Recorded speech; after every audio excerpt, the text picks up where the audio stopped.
சனி திசை வரப்போகுதா? இப்படி செஞ்சா பாதிப்பு குறையும். சனி திசை என்பது வாழ்க்கையில் சோதனைகள், தாமதங்கள் மற்றும் ஆன்மீக வளர்ச்சிக்கான ஒரு முக்கியமான காலமாக கருதப்படுகிறது. இந்த காலத்தை சமாளிக்க முன்னேற்பாடாக சில முக்கியமான பரிகாரங்களை மேற்கொள்வது அவசியம்.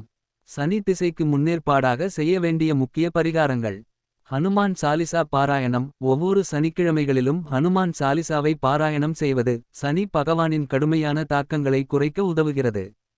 பரிகார தானங்கள். கருப்பு உளுந்து, இரும்பு பாத்திரங்கள் போன்றவற்றை ஏழைகளுக்கு தானம் செய்வது சனி திசையின் பாதிப்புகளை குறைக்கும்.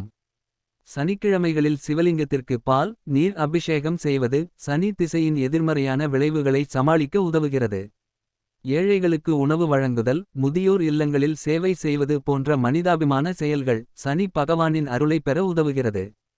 சனி காயத்ரி மந்திரத்தை தினமும் 108 முறை ஜபிப்பது சனி திசையின் பாதிப்புகளை குறைக்கும். இந்த பரிகாரங்களை முறையாக பின்பற்றுவதன் மூலம் சனி திசையின் சோதனைகளை சமாளித்து ஆன்மீக முன்னேற்றத்தை அடைய முடியும்.